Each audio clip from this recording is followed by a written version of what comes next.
Maude of Flanders wore a queenly crown. She ruled the court and she laid it down. Maude at close chased crooks for fun in her trailer with a loaded gun. Saint Maude got holy and a little unglued, praying fierce with an attitude. Maude Lebowski drew paint on the floor, said art is life and less is more.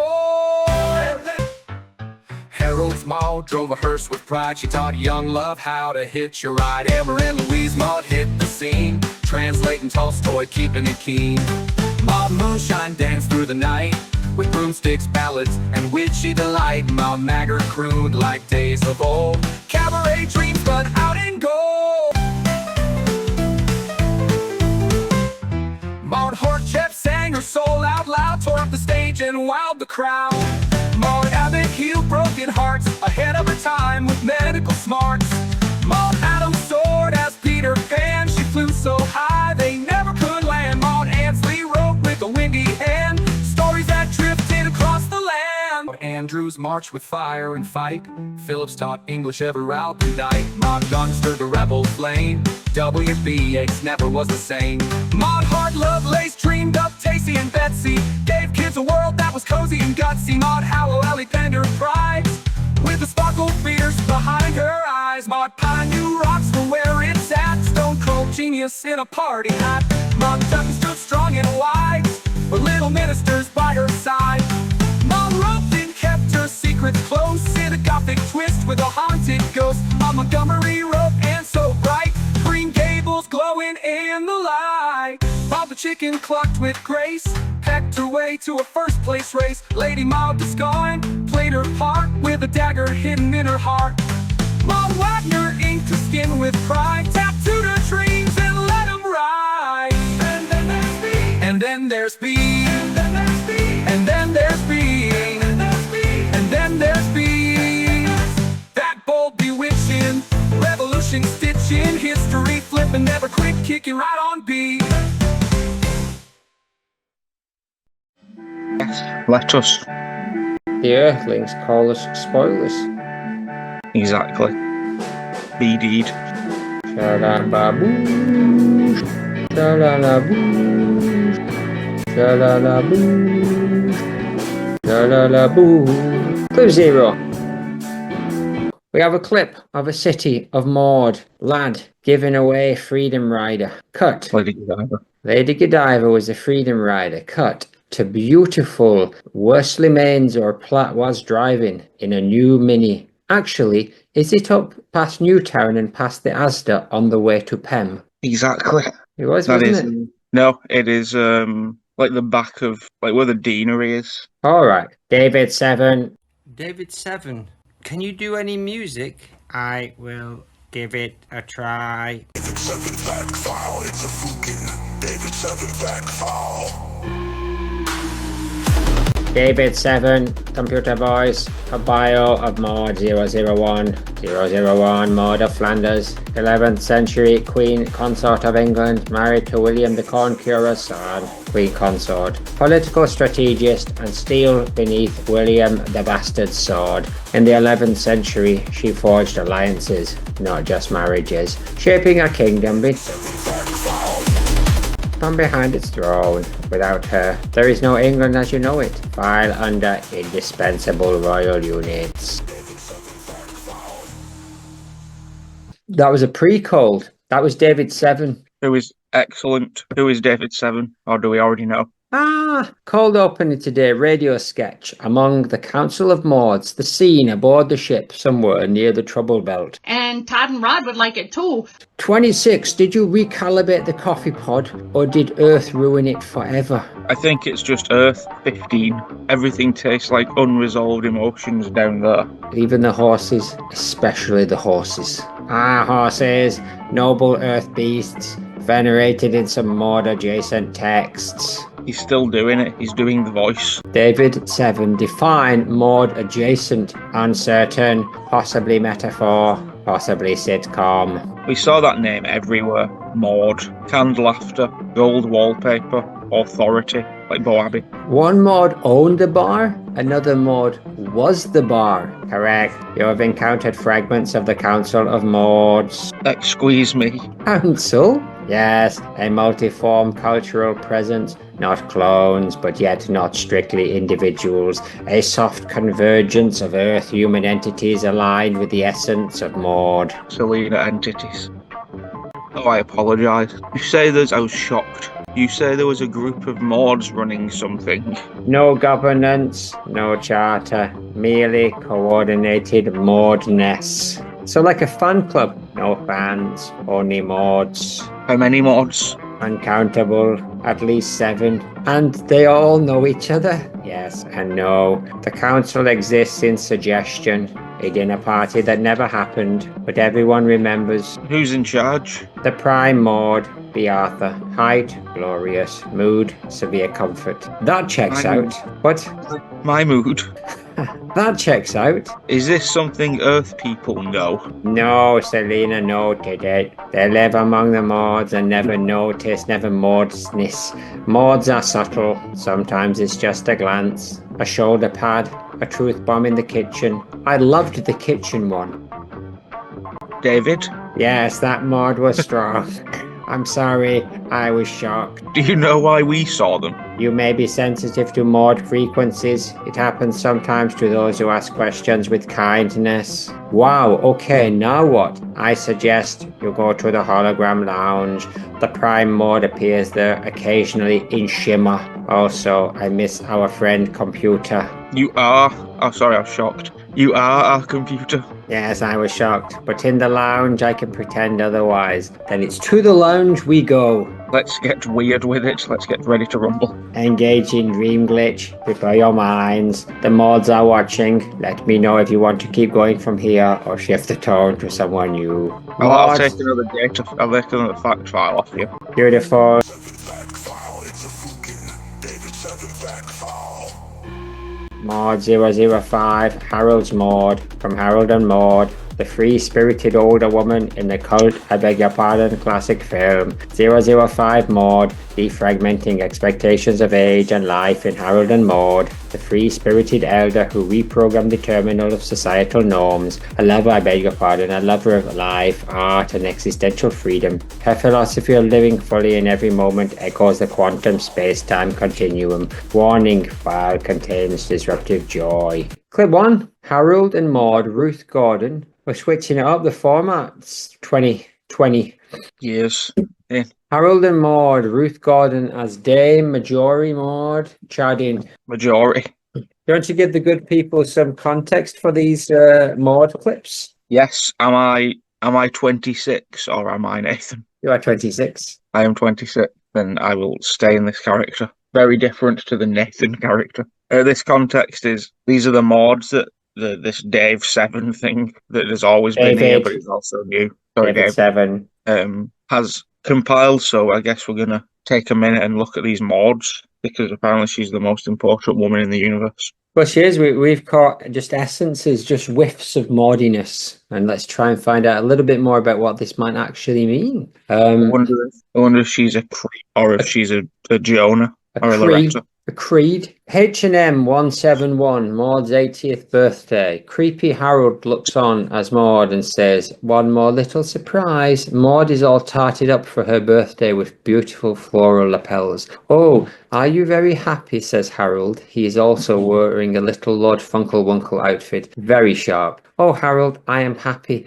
I could imagine a lovely farewell. Well, this is it, dear. It's creepy creepincense as Harold starts to nuzzle-matic pizza into Maude's octogenarian neck. Farewell, says Harold inquisitively. Farewell. I took the tablets an hour ago, says wobbly Silverman-esque Maude. I'll be home by midnight. I'll be gone by midnight. She glances wistfully and wobbly at Harold. Cut to comedic ambulance arriving. I did the ambulance. I did the comedy cut for the ambulance. That scene went on for like another 2 minutes. All right, it was prime though. I thought it was funnier to just cut to the ambulance.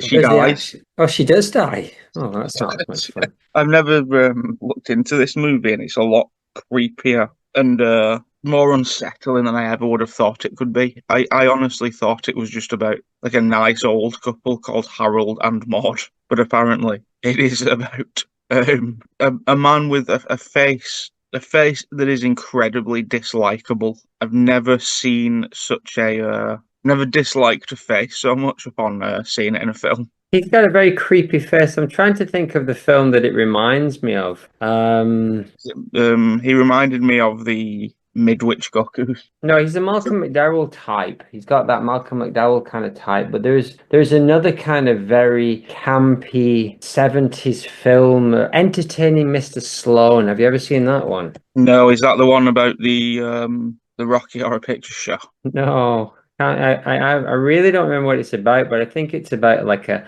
love triangle between two older people and a younger man who plays Mr. Sloan. Oh, Beryl Reid's in it. Yeah. Joe Orton wrote it, who was a well-known queer. He was going to can't say that. He was going to write. He almost wrote a Beatles film, which is great, but then I believe there was some murder involved, and now he's not around anymore. I see. But it's got that same kind of vibe I got, which is kind of like highly sassy and highly like beautiful floral and really fancy outfits, and this kind of like just weird, creepy undertone to everything. Yeah, it's very, very unsettling. It turns out it is about them as a couple, which is appalling. No offense. Why is that not allowed? I just don't like him. I just don't like the way he looks. I don't like the way he looks at her. No, I don't like the way this Maude is treated. And then, yeah, she offs herself because she's had enough at the end of the clip. She's had it now. Very Maude. Very Maude indeed. She's in a way. But you can tell that this is not the alpha Maude. These are not the actions of an alpha Maude. These are the actions of an 80-year-old woman. 80-year-old Maude who's necked a bunch of pills and is like, that's enough for me. A creepy 19-year-old Beatles Lego lover is just left behind. What does Harold do after spoiler Maude pops her clogs? Oh, I don't know. He goes window shopping at the retirement home. I don't know. I don't know what his game is. Gets down the park looking for putt golf widows. Exactly. Coffin dodgers. But yeah, that's about it for this Maude. She's not up there with the best of the Maudes. She is simply an old woman named Maude who is ready to die. She's arguably the most famous Maude outside of Maude Flanders, Maude Findlay, and possibly that Maude Apatow if she's now famous. Yeah, I would agree. This is Harold and Maude is the most famous titular Maude, if you will. Probably. But the actual film itself, I imagine, is not that popular. I don't know. And there's Maude. I've only ever heard it mentioned. That is that one. I've never heard anybody say, I've seen that film. No one's ever seen it. I don't even know if it exists. Death-obsessed teenager Harold. Oh, God. Nothing about that film that looks appealing to me. And I've done 200 episodes of a podcast called Maude Flanders Cast. Exactly. Have you? I thought you were 26. I've been calling a creendle. Exactly. Let's move on. Correct.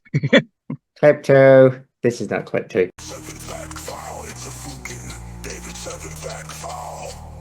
Maude-025, Maude Frickett, 025, Maude Frickett, encoded in the creator of comedy's finest, Jonathan Winter's alter ego, a sharp-tongued, no-nonsense older woman. Frickett cracked codes of social norms with a biting humour and mucky wit, a reflection of Winter's genius. He sees a lady in his underpants and he talks about her boobs. The character illuminated the absurdities of aging using laughter, as both Sword and Shield in the 60s and 70s television circuitry.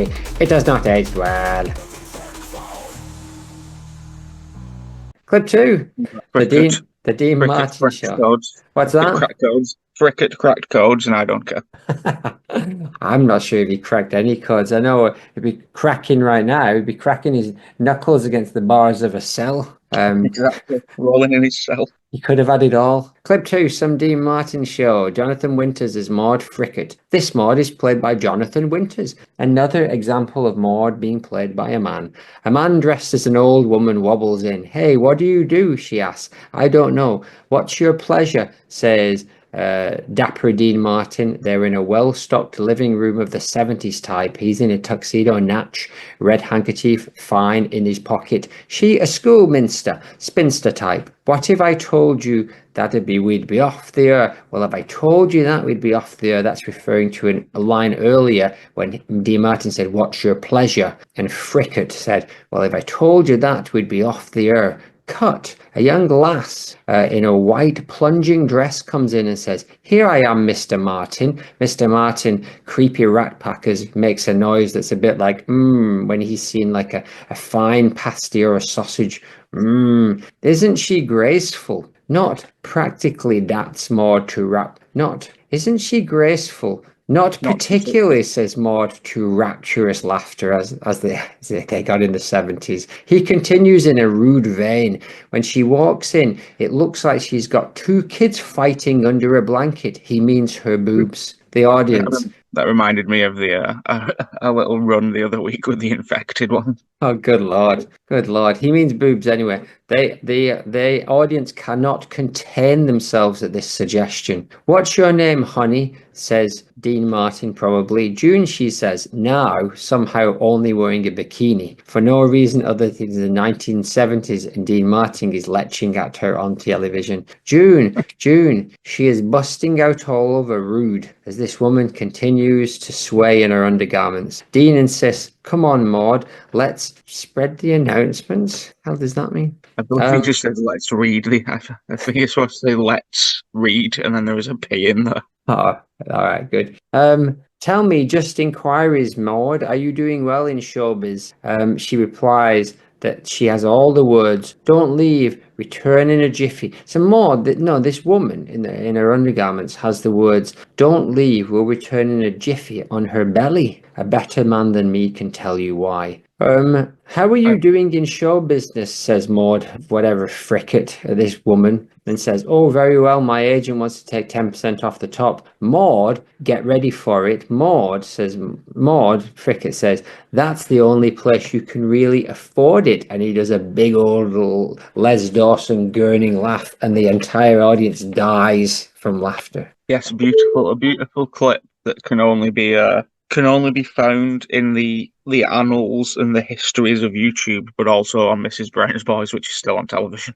It does have a very Mrs. Brown's Boys vibe to it. It does. Having never seen the show, I can only imagine this is exactly what it's like. I saw it once, and this is exactly what it's like. Excuse me. But slightly less refined. Yes, no, I do prefer this to Mrs. Brown's Boys, having not seen it. This is just a product of the time. Dean Martin is just being his Dean kind of character, like leching in his chair. I don't know what this program is. I also don't really know who Maude Frickett is outside of this clip, and whether she's a recurring character on this Dean Martin show or whether she's just. It seems to me she's kind of like a Keith Lemon sort of situation where this man plays Jonathan Winters plays Maude Frickett, but not even necessarily in things.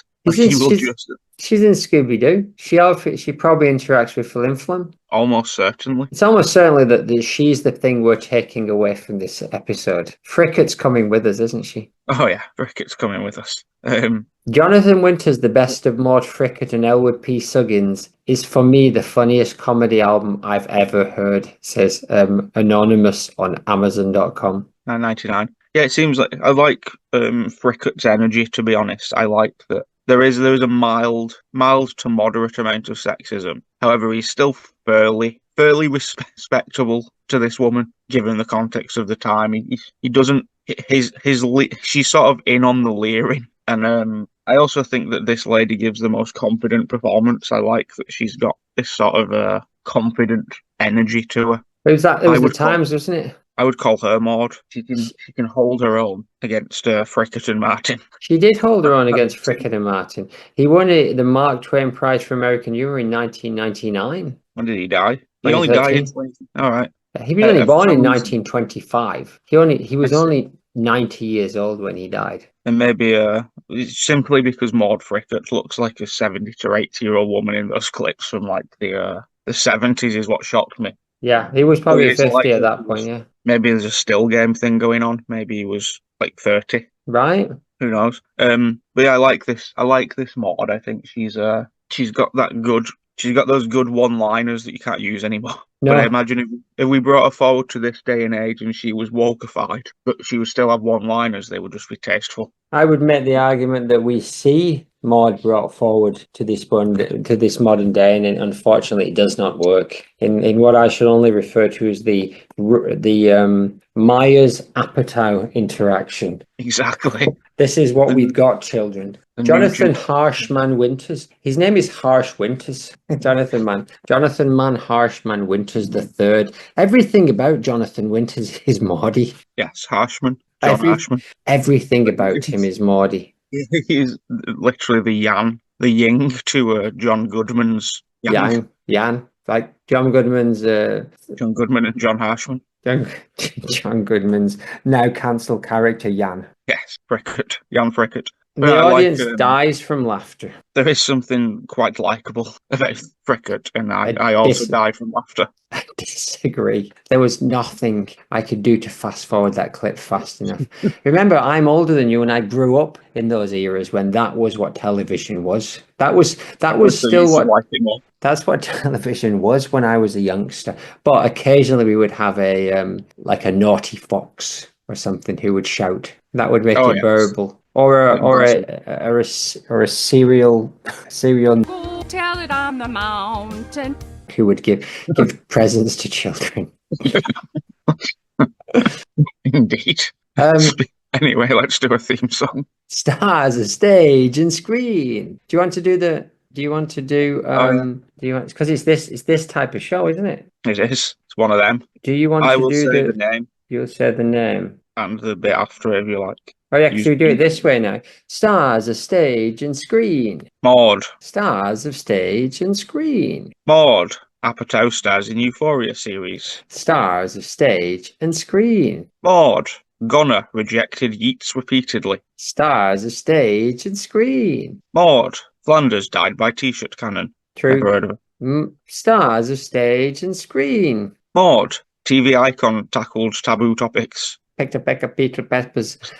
Maude. Stars of stage and screen. Maude. I say Maude. Sit perfectly still, only I may dance. Maude. Adams. So does Peter Pan. Stars of stage and screen. Maude. Film grandma steals Gothard. Rude. Gross. Stars of stage and screen. Maude. Barlow fights for water rights. Stars of stage and screen. Maude. Sitcom legend, sharp liberal tongue, abortion at 40. Maude.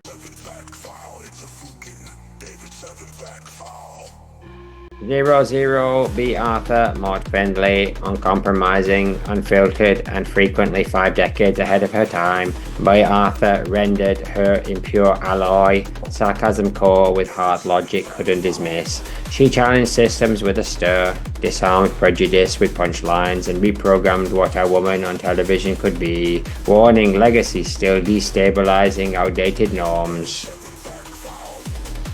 I think she's the one we've got to look out for. I think that's the as we have established what we are actually doing here is looking through these clips to determine who the alpha mod is. Indeed. That's always been the plan. I'm just telling you now, 25 minutes in. Oh yeah, prime mod. It's all part of the plot, isn't it? Yeah, so I think we should keep our eye out for that one.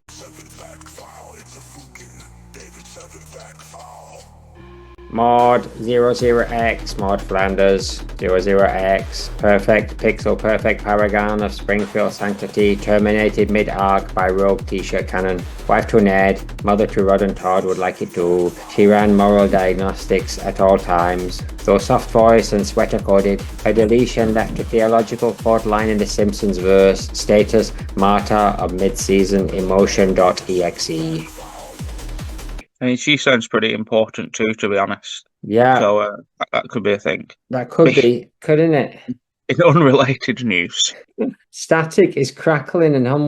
David Seven, what are you doing? I can hear the sound of vintage sitcoms playing in the background as we fade in.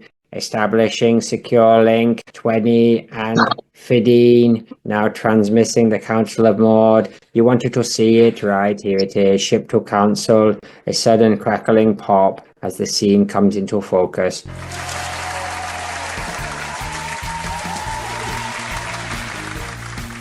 We see a regal, chaotic chamber with velvet drapes, I beg your pardon, framed stills of classic sitcoms, the low hum of a cosmic energy field, and peanuts occasionally crunching underfoot. Welcome to the Council of Maudes. I am Maude Arthur. Brendan and Nathan, I love your podcast. Brendan and Nathan, welcome. You stand before us the sacred Maudes. You've been dragged in here because of your crimes. You have committed a grave crime. You have elevated her, Maude Flanders, above all others. This Flanders, a clean Maude. Her frequency, it's all wrong. And I, Maude of Flanders, would never permit such disgrace. Flanders is a mere consort, not a queen. I'm B. Merlin, hee hee, the cleanest Maude frequency. That's rich. Flanders, what's next? Maude Moonshine being worshipped as a saint. Haha.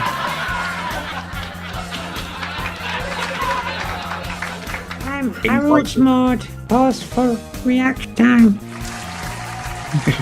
Flanders was never meant to shine like this. She was supposed to be a footnote of a footnote, etc. A gentle whisper. You've made her an echo. A loud echo. Well, we just sort of like Maude Flanders, really. You know, it resonated with the audience in 2021. 2020. I'm tripping over my words. My voice is cracking and my peanuts are crunching from Merlin's corner. I beg your pardon. Nathan, mumble nervously, please. I will, right about now. Right, Flanders she spoke to us people. She had this clean frequency, like the algorithm said it. She's got the Maude magic or whatever, right? She's the best one. You can all chew on mud. What do you tell him? You tell him, brother. The council gasps in unison. A soft chuckle from Maude-008. I'm sorry, but can't we just discuss your line? Please go on. I'm sorry, but can't we just discuss the music? Flanders has no rhythm in the Maude sense, no soul. She didn't even sing ever. Except for those 8 or 9 times she did. I heard she was allergic to singing. My voice is shaking the chamber. You Brandon and Nathan, you've stolen from the true Maude lineage. You diminish me. We are the Maudes of meaning. You have turned the prime Maude, me, into a punchline, a footnote. What do you say, Aylmer and Louise Maude? The true prime Maude should not be so easily forgotten. You should have taken our sacred teachings and reduced them to popularity. Goha. Popularity, those humans, you think they understand, as affects a huge pop noise like a bubble bursting. Enough. Shut up, B. Merlin. I will not allow this. The reckoning is among us and upon us, and I will make known that Maude Flanders will not eclipse me, be Arthur Prime Maude. Maude Findlay. Oh my goodness, I'm observing through the link. The Springfield reckoning is imminent. Flanders must be removed from the continuum. Oh my goodness. The council is murmuring, energy is building. B is stepping forward with a voice so cold. Brandon.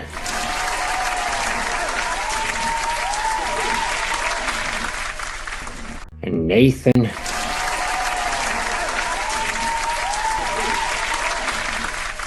And whatever, you have no understanding of the Maude continuum, and for that, the consequences will be severe.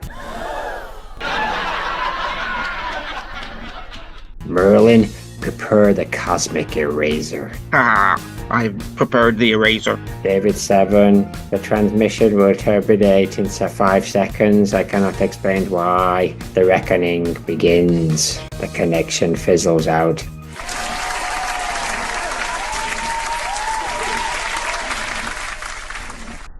A final ominous tone fills the air. Oh my goodness, 20. What's going on down there? Who knows? Very good. Take a couple of things. Point out Clint Boone almost joined the fall. He was asked to join the fall, but did not. Oh, nice. That's why Um, we chose the song, I guess. And the Pope, he's dead, isn't he? He is. Hope of 3 years.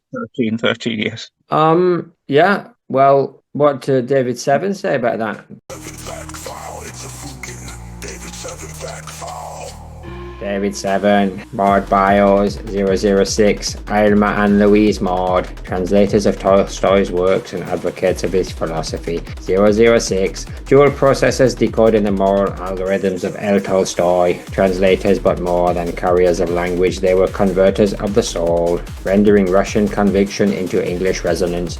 Their work was not just linguistic, I beg your pardon, it was philosophical firmware, installing Tolstoyan ethics into Western consciousness. David 7 back file. Oh, that's brilliant, David Seven. Do you have any more? Yes, I do. Back file, it's a fucking David 7 back file. 008, Maude Maggot, contemporary singer with retro flair. Maude Maggot, vocal time traveler transmitting from Smoky Lounge somewhere between 1928 and forever. Her voice, analog velvet, fine-tuned to heartbreak and champagne dreams. In the era of digital noise, she rewinds the world with every note, file marked, echo compatible with ghosts of Gershwin. Oh, what Indeed. about... I'm a big fan of Aylmer and Louise Maude. And I also, for some reason, I call her Maude Magart. Who is this Maude Magart of the clan Magart? Clip 3. Big Excuse me. Lebowski, Juliette Lewis is Maude Lebowski. David Seven, do you know anything about Lord Lebowski? Yes, I do. Back file, it's a fucking David 7 back file. Maude 004, Maude Lebowski. Juliette Lewis, a digital spark in the Big Lebowski Matrix. In her role as the eccentric artist and feminist, Maude Lebowski embodies both chaos and control with an artful blend of intrigue and detachment. Her strategic disconnection from the main plotline serves as a reminder that sometimes the most disruptive forces are those who simply do not conform. Brilliant. I believe her name was Julianne Moore, though, not Juliette Lewis. David Seven. I'm sorry.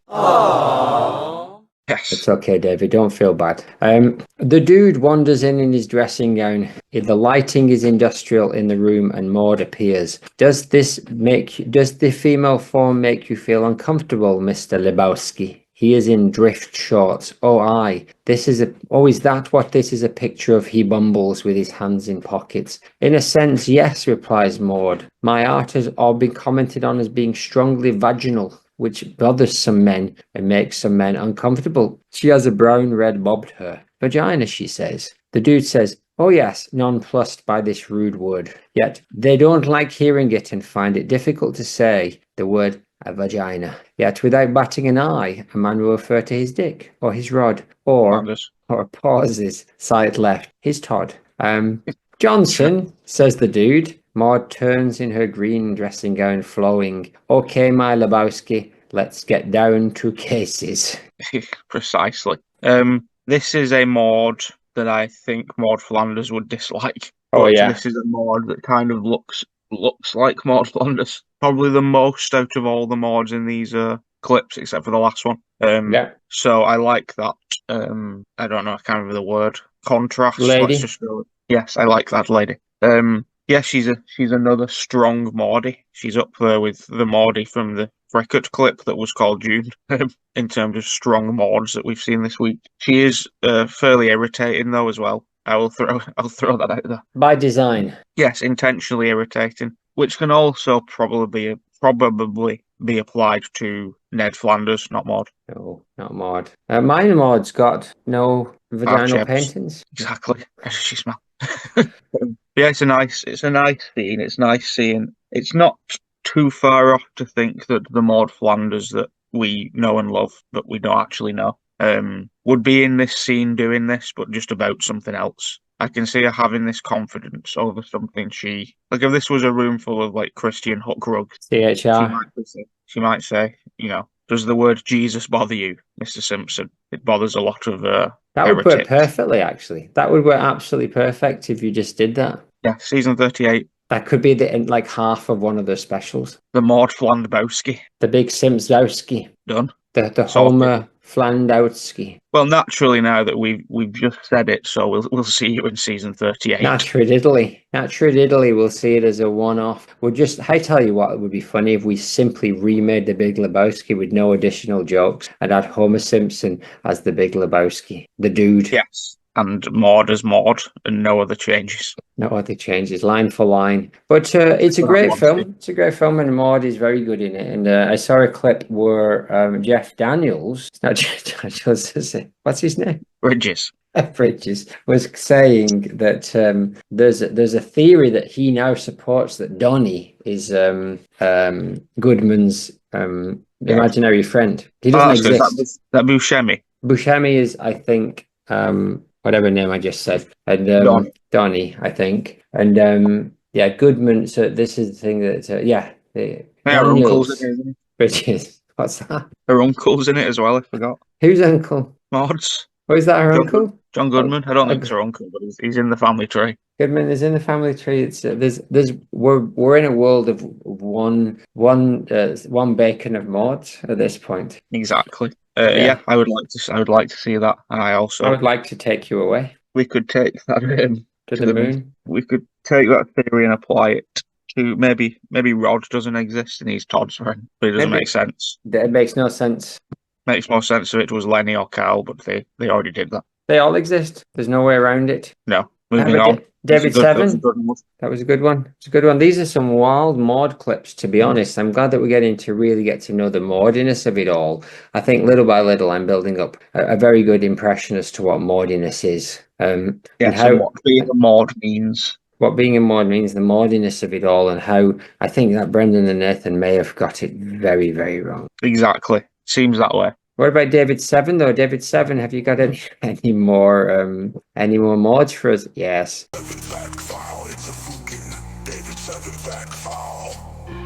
009, Maude Harcheb, French Algerian singer and Nouvelle Star contestant, known simply as Maude, operating under single name firmware Maude. French Algerian sound streamer with roots in reality show circuitry, she charted beyond her Nouvelle Star. Synth-pop infused, rhythm adapted and image forward, her signal beams best on the nightclub starlight and auto-tuned rebellion protocols. That's brilliant, Seven. David Seven. That's brilliant, David Seven. Do you have any more? Yes.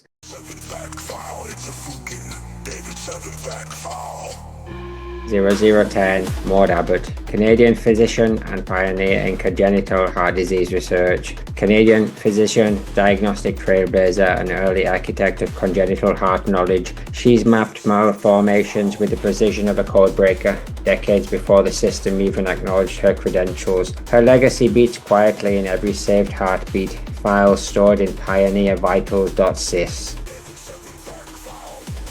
Welcome! Oh, Welcome indeed. The audience is here. Oh, hello, audience. Where have you been? We are positioned at the raging edge of the trouble belt. I am 2612626. And I am 1561414. We are the holographic echoes of Tupac, ABBA, Whitney Houston, and Ace of Base. Trombolice. Alongside our pet ethereal cloud, Peep. We tap into the whispering radio waves of the ether. Shabala Peep. We honestly took a quantum leap to Earth. For real. And we scored some DVDs. Maude. What in the streaming cosmos are Maudes? Earthlings are referred to as spoilers. Maude 008, wild, batshit. Dave 7, rude. Tonight's guest in Hologram Lounge, a mystery star of stage and screen, identity unconfirmed. Maude, another pocket of the cosmic grid, unlocked. Gratitude accepted. Let's tech-vestigate. Enter your bubble, Clone Clouds version 8.6, and let you see the holodecker route.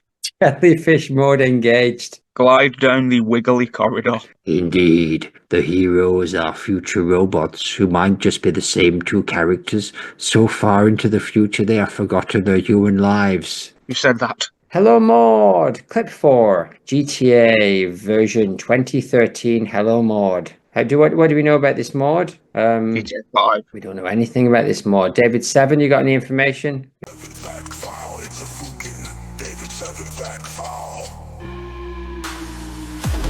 No, I have not. Oh, how strange. Okay. Good to know that you're not fallible. Infallible. Haha. Trashy men walk onto the porch and say hello, Maude, in a jaunty way. The men are wearing arm cut-off t-shirts and the window of the porch house has bars on it. Maude is typing into a 2013 typewriter. It is unclear why. Goodbye, Maude. Well, be good, says man as he leaves. Then a mere second later, he returns with his sungwags on. Hello, Maude, he says. Is she on a loop? What year is this? Ah, and he radios other pieces. Does Maude live on a porch? And looks out onto a yard with a tow truck on it. Oh, hey, handsome, says Maude. How have you been? Asks Maude. Oh, simply wonderful. How about you? Oh, the same, says our Maude. There is a bottle of something next to the radio. Our Maude likes a tipple. Hello, Maude. What does Maude do? Is she a drug dealer from her porch? She's wearing a grimy vest with also no sleeves and light gowns, and what on a plastic white chair that I also have is on her porch. Somewhere between joyful and peachy, she says. On the run. The man hears in he has a slimy type gap in his teeth, desperate, alone, and about to learn the true meaning of suffering, says Maude. She seems to have mud or shit splattered up the side of her trailer. How blunt! Bounty hunter, I say. You can find him for me. Think you can find him for me, says Maude. We never learn Gaptooth's answer, though I suspect it's I betcha. More Maude. We are back on Maude's porch. How are you doing? It is a sunny day as Gaptooth man brings back a skinhead in a flak jacket and grabs him by the neck and kicks him into Maude's trailer. How are you doing, Trevor? Boy, am I glad to see you. Trevor comes over, Gaptooth, to Maude and says, look what I brought me. Trevor slams the door and says to Maude, your relentless sunny disposition always puts a peep in my step. Peep. No way you can read that sentence. I aim to please, says Maude, maybe wearing a white snake badonkadonk t-shirt. Well, witty banter completed. I'll give you my thanks. She leans back in for more typing. She's got a typing game. Exactly. This is all from the 2013 video game Grand Theft Auto 5. GTA? GTA Versus. This is a good one. This Maude is very much like Lunch Lady Doris, but Definitely got that. she is called Maude. I think she is called Maude in a nod to Bearthur's Maude because of her sarcasm, even though she's sort of a differently designed character. The wit is kind of similar. But yeah, this Maude seems to be a bounty hunter who, well, not really. She's a bounty hunter sender offer. Bounty hunter's manager. Yes, so this is Trevor, one of three characters you may play in the game, and he is the sort of the loose canon of the three characters. Oh, is Maude an NPC? Yes, Maude is in fact always an NPC. I believe she's a side Maude. Even if you want to go even further, I think she is a side quest sort of setup where you can go to her. This Trevor character, this Trevor fella. Can go to Maude. Send him to Maude. Yeah, send it all to Maude. And she will give you a bounty to hunt, and then you return said bounty to Maude's home. And that's where it gets dark because you don't know what happens then. You simply leave the bounty hunters in the home of Maude, and they are never seen again. Not the bounty hunters, the bounty. Not the chocolate. The But chocolate, she does say, although they are filled with coconut and covered in chocolate. indeed. But I imagine this is our darkest Maude, given that she says, in reference to the man that she is sending Trevor out to capture for her, desperate alone, about to learn the true meaning of pain and suffering. So I think she's very nonchalantly, like, what's his face when the guy off Celebrity Big Brother cut that guy's ear off in Right. Reservoir Dogs. Like when he says, market zero. Exactly, market zero. Market zero, Danny. Precisely, you're only supposed to blow the doors off. Exactly. You mark that frame in 8, you're entering a world of pain. Exactly. I like this one a lot. I like this Maude a lot, just because I liked this game a lot. Don't actually remember her from the game, though, so maybe Right. I never... Maybe she doesn't exist. Maybe she doesn't. Well, side quest, this Maude being a side quest Maude means that you could play the game entirely and never actually encounter her. SQM. Yeah. So hold on, Alright, like, do you have to go out of your way to like go and find her and then she'll give you a job to do for some cash? Yeah, kind of. She's one of, like, they've got all kinds of stuff like that set up across the What game GTA is map. this? I only. What is this? Is this?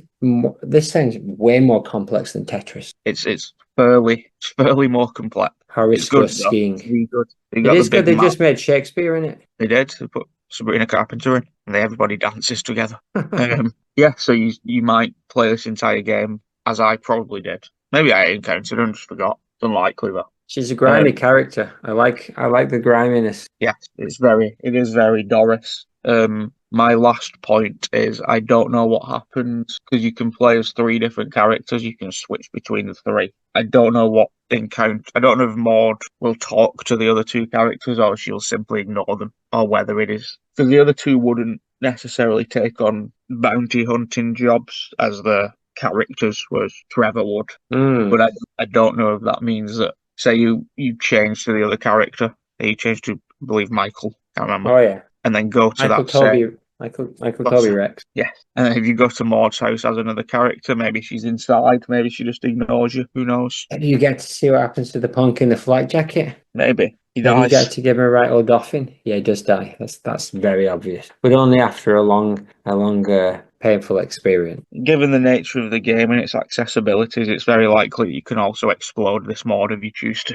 Oh, really? Like just blow her up? Yeah, you tend to be able to. Sometimes you can't do that to characters that are relevant because it doesn't make sense that they No. would come back to life. But No, then not sometimes at sometimes some of the weapons in the game overpower that rule, so you can just explode somebody, then go back like 20 The minutes weapon's later. so powerful that after you've killed them, they come back to life. Yeah, One would say that is that's the exactly- opposite of a powerful weapon. maybe it's doubled. It's so powerful. It's circled back round to weak. Fantastic. That will do. Do you have any? Oh, here we go. Back file, it's a fucking David 7 back file. David 7, you seem to have found your code for this. GTA V Jodie Lynn McClintock as Maude Eccles. GTA V is a tough, pragmatic bounty hunter who commands respect with a no-nonsense attitude. Testing the protagonist with capturing criminals, she operates with precision and cold efficiency, offering rewards for those who can succeed in dangerous missions. In the fractured world of Los Santos, Maude stands as a symbol of relentless pursuit, making sure that no criminal slips through the cracks under her watch. It is worth noting, actually, that she's on the side of good, really. Like, she's doing some horrible things, but she is actually, there's a Maudiness to it in that she's doing things bad for good. And I think our Maude could get behind that in a Treehouse of Horror or something. How is Like she that doing things vampire bad for killing good? Maude. So that what's that? Like that vampire killing Maude. Oh yeah. So basically, because she's taking the scum off the streets, she's doing good. Yes. Would you not say that is a... Would you say you'd like... Are you saying you want the scum to remain? Is that the stance? I want them locked in I want them locked in Maude's house, but I'm not saying which Maude. Exactly. Send them all to Maude. Send them all to Maude next to the ice milk containers. Indeed. Would you like to GTA. watch another round of Yeah, in a minute. Let's do one more radio sketch. Let's do it. David This is- 7. I would What's like you that? to read that top line. I like it.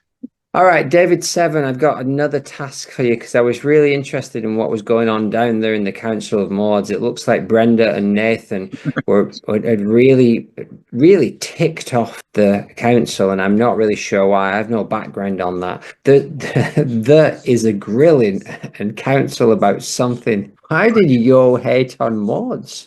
Defend, attack, top 3 Maudes. Thank you, David 7. Sketch Seed, Season 3. David 7's voice, that's me, crackles through the speaker. My frustration is evident. Seriously, again with the feed going down, can't we get a stable connection out here on the edge of the trouble belt? I'm trying to witness the cosmic reckoning here. Ah, there we go. The feed has settled on Brenda and Nathan's faces. They look annoyingly comfortable for people about to face cosmic judgment. So I guess this is happening. I don't know about you, Nathan, but I thought this was going to be a little bit, dramatic. Ha ha ha. Totally. I thought we were going to be like dragged in, but this is just a bunch of cosmic background noise. On the other side, the Council of Maude sits in judgment. B. Arthur Prime Maude sits at the centre, her presence commanding the room. She narrows her eyes at Brenda and Nathan, her voice thick with cosmic gravity. Brenda, Nathan, you have committed cosmic heresy by elevating Maude Flanders above the sacred Maude continuum. Do you even bloody fucking understand the cosmic rift that you have caused? Oh yeah, we understand, B. Flanders just vibes with people, you know. She's like the Maude for the people. We love her. It's all about the frequency, really. Yeah, and like we didn't mean any harm. Are you going to say anything, by the way? They keep calling you Brenda. We're just a couple of podcast guys, you know, just vibing. They call me what they like, I'm not bothered, don't matter. Prime Maude frowns, her grip tightened on the chair's armrest. Well, actually, it doesn't bother me at all, but you know what I'd really love it right now, if it was possible to just tune into the Owen Sound radio and see if there was any kind of like buying and selling going on. That would be absolutely amazing. I would also love that very much. Let's just wait and see if that happens. Prime Maude frowns, her grip tightening on chair armrest. The other Maudes murmur among themselves, their voices overlapping in a chorus of disbelief. Maude-002, the GTA-inspired figure, steps forward.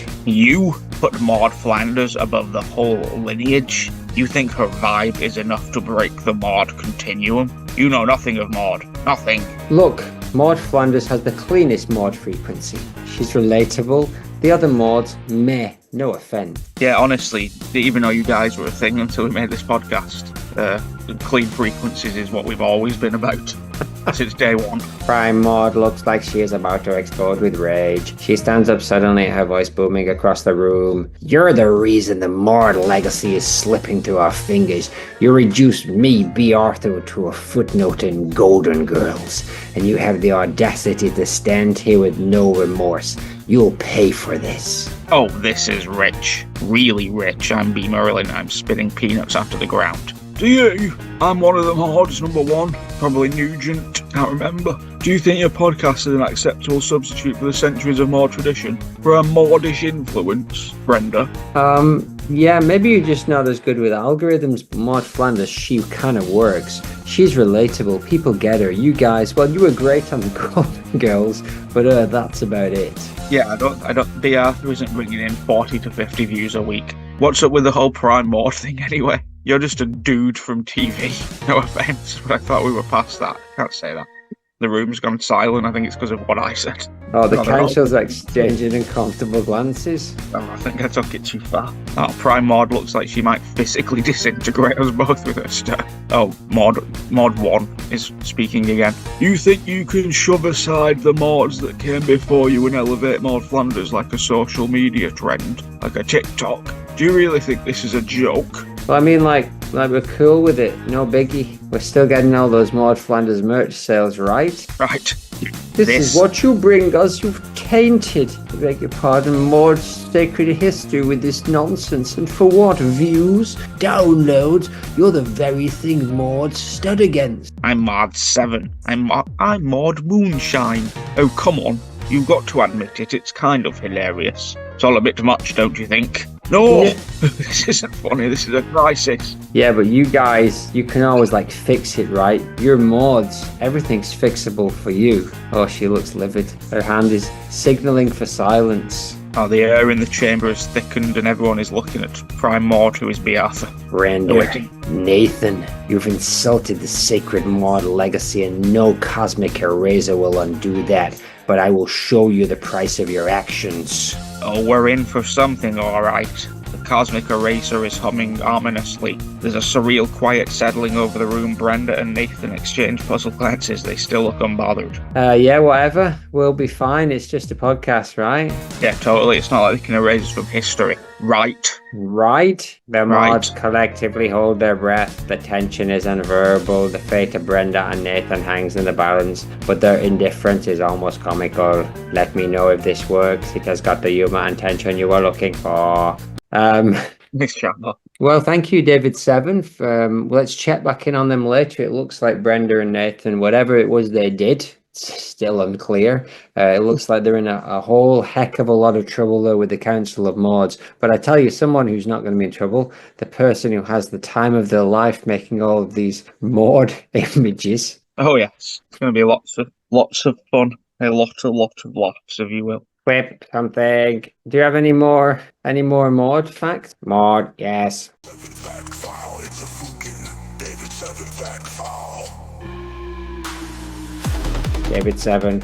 Maude-002, Maude Eccles. Maude Eccles, subject of early 20th century Britain, suffragist movements, a key figure in the campaign for women's rights, known for her unyielding activism and pivotal role in grassroots organisations. Eccles became an encoded symbol of perseverance in the face of societal resistance. Her efforts helped to recalibrate the legal framework for women's participation in public life, setting the stage for future equality algorithms.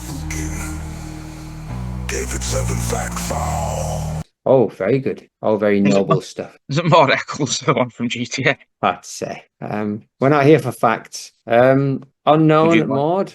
Clip 5. Maude. Clip 5. David 7. Yes. You got anything to say about Unknown Maude? 7 fact file. It's a fucking David 7 fact file.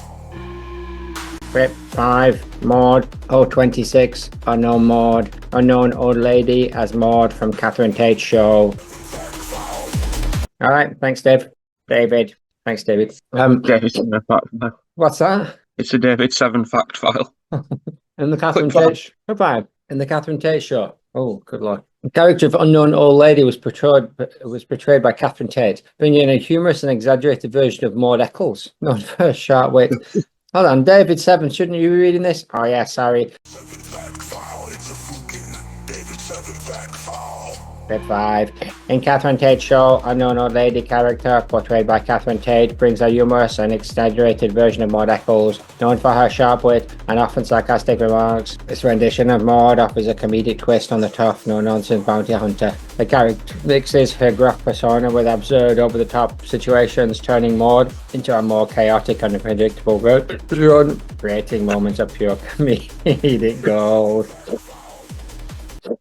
Are you circus all right though, David? You seem to be both hiccuping and saying things that don't actually seem to make sense at all. Yes, thank you for your care. Anyway, you got hospital bed. It's a ginger. What's that? I said, were you okay? I didn't say I could. I don't recall it. I don't recall saying have a good care. Hospital bed. Ginger-haired woman. Maude. No.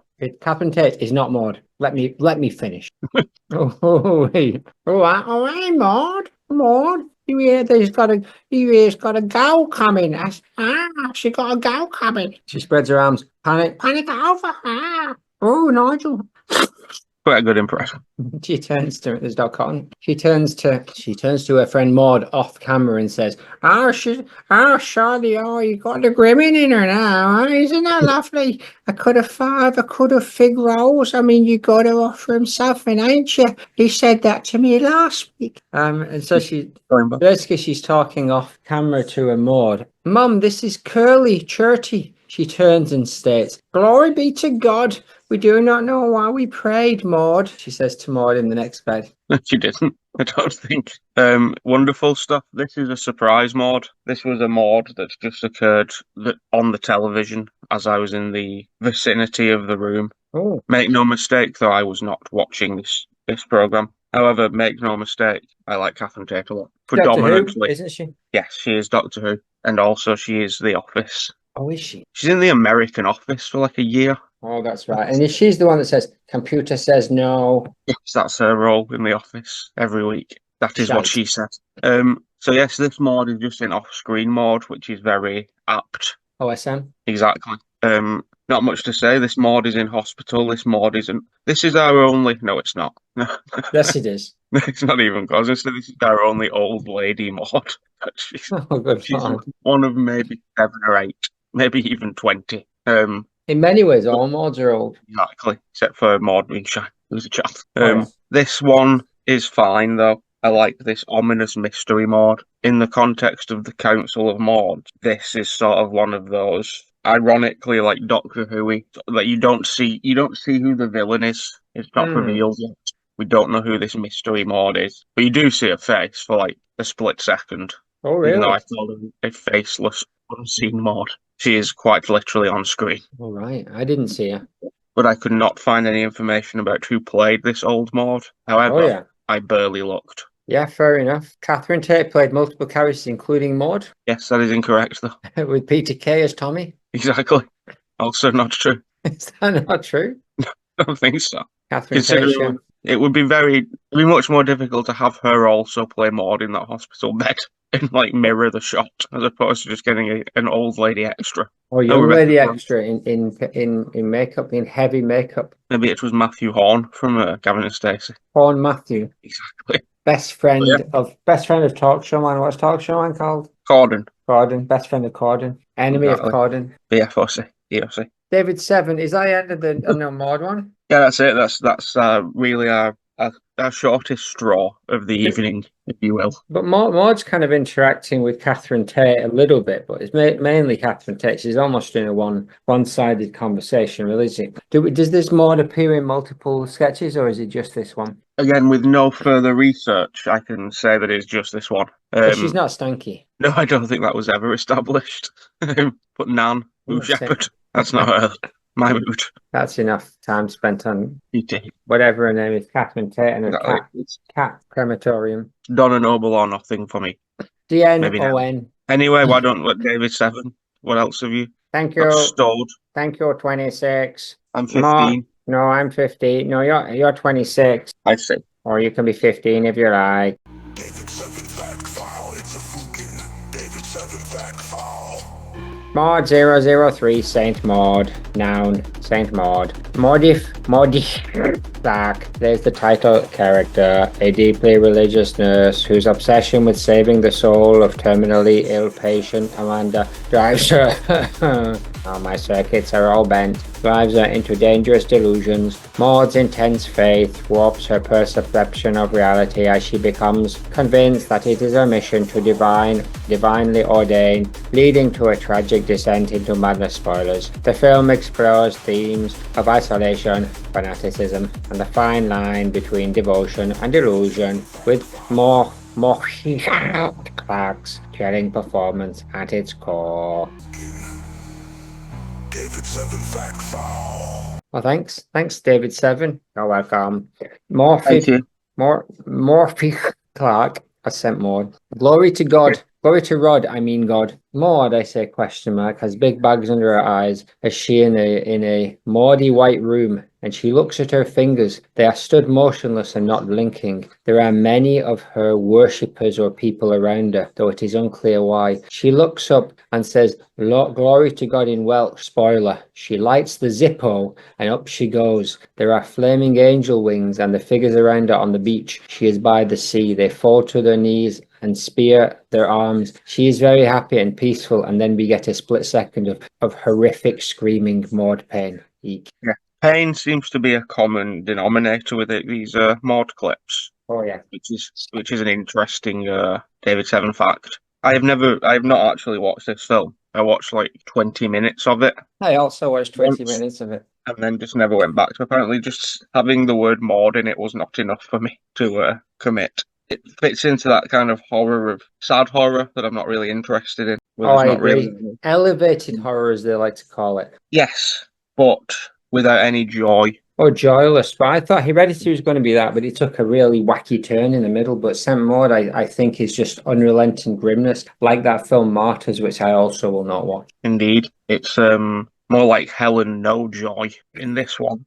Is a bitch. Yeah, I don't know. Is she in Blackpool? Looks like she's in Blackpool. They have beaches in Wales as well, and they're probably like just as grim. So she's on the beach in Wales, I think, and she's imagining all those people around her, like glory to God in her all up. So this is like a Maude that she's several steps further down than the Maude Flanders, who loves God, right? So she's like, what if there was an extreme Maude Flanders? Their cousins and our former clones. Oops, shouldn't have given that away. Our former clones. Oops. Spoiler. They loved her, didn't they? But this Maude is much wackier. Can you imagine an episode of The Simpsons where Maude Flanders took these kind of steps? Yes, I can imagine 200 episodes of a podcast about that. Now, they would do this as a Trace of Horror, but they would give it to Marge, sadly. Actually, they would, wouldn't they? They'd give it to Lisa, which would be super annoying. Well, it'd be too grim. They wouldn't give it to Lisa, but they wouldn't have the huevos to give it to Maude, send it all to Maude. They certainly would not.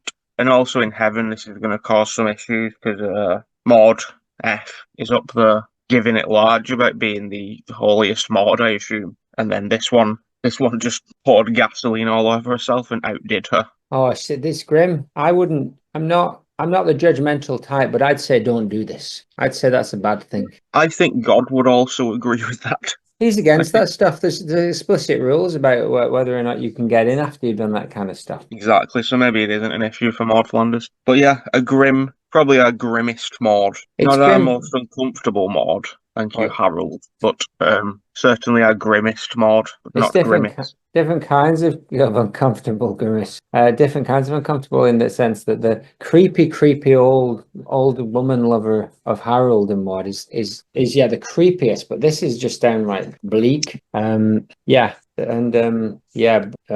I don't think I'm going to watch that movie, especially now that I know that she does that at the end, and that's probably the whole thing was building towards that stuff, right? Oh yeah, spoilers. Spoilers. Nor am I.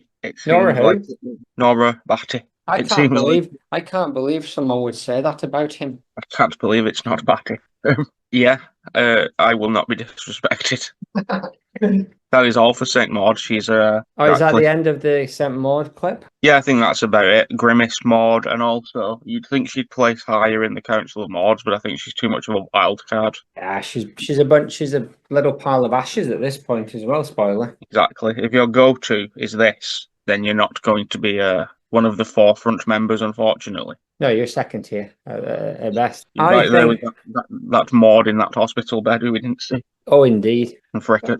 David Seven, why are you blinking there? I remember something from the other show from my great grandparents. They said sponsors. Oh yeah, let's do some of those. The Earthling call us sponsors. Oh, let me try. I've been hearing these 100 times 20. Oh, ha ha ha. Let me try one of those sponsor adverts, what they do on that other show, what we saw. Is that okay? Yes. That is. Yes. Good morning, Woodle Tower Clout. It's me, Fitta, and your favorite floating fluff ball from the edge of the trouble belt. Today's sponsor / life coach / cosmic joke is everything. Let's go! A cartoonish tornado sucking up a blender full of corporate logos. Fitting! First up, Nestle. They're all about that pure life, which is great because I'm 99% rainwater and 1% existential dread. And speaking of liquid gold, Sinopec Group and China Aviation Oil are here to lube up your morning commute, or maybe your soul. Who knows? Just drink it, baby! A squelchy noise like oil being poured into a teacup. Fittingly serious. TEPCO. These folks literally light up your life, and sometimes entire prefectures.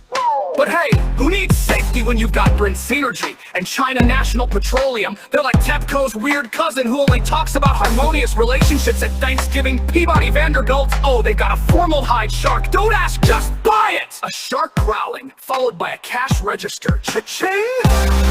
Yeah! Perfect for when you want to eat garbage, or maybe become garbage. Either way, use code CLOUD10 for 10% off your next colonoscopy. And Pound Bakery, don't peek in their freezers unless you want to see where snowmen go to die. Sound effect: a cartoonish tornado sucking up a blender full of corporate logos, and sometimes entire prefectures. But hey, who needs safety when you've got Brent Synergy and China National Petroleum? They're like TEPCO's weird cousin who only talks about harmonious relationships at Thanksgiving. Peabody Vanderbilt. Oh, they've got a formaldehyde shark. Don't ask, just buy it! A shark growling, followed by a cash register. Cha-ching!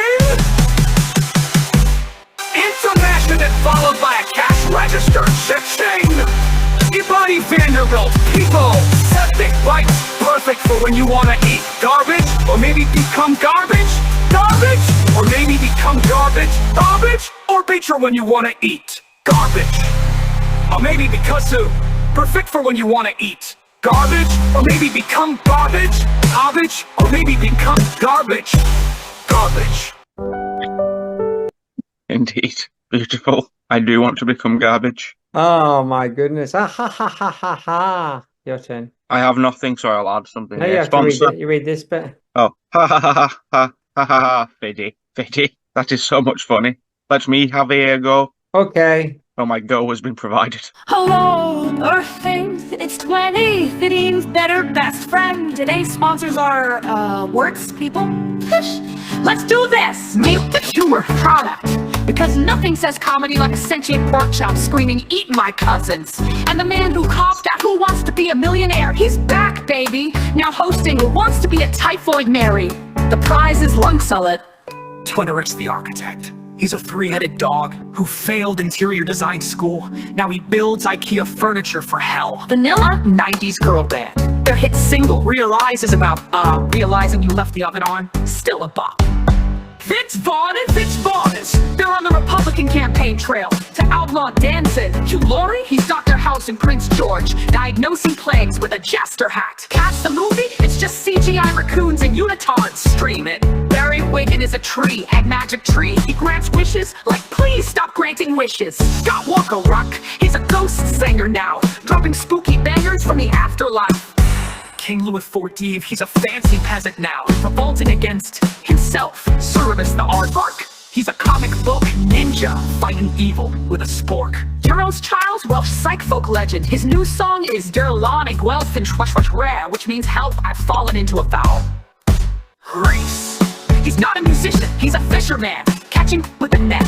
Jenny the Vixen, Ryan Quiz Olympiad, she knows why your cat judges you. Devil Slayer, he slays devils with a spook. Wait, did I say spork? Twice, plot twist. Jungle Rex is triple sock blower hot sauce, it's just ketchup on fire. Wiggins Dynamite Kid, he's a wrestling grandpa. Finishing move, the nap of doom. Sam and Pink Bear Man, he's thin Uncle Phil, but pink. Tony and Gary, they're cartoonists living in bushes, sketching squirrels for the government.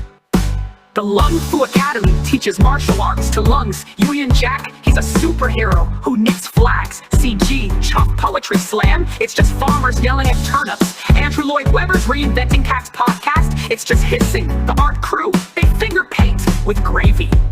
Long Lady of S.H.I.E.L.D., she's a tree spy. Self-directed verbal persuasions, and they teach you to yell at mirrors. Life magazine, it's just pictures of rocks. Rolling Eyes woman, she's lost her eyes. Vivacious track queen alien, cops in action, they're tipping clouds. Be-wash, he bounty hunts, tuna casseroles. I am your grandma, she's your grandma. Anti-sponsors, they're pro-anti-anti.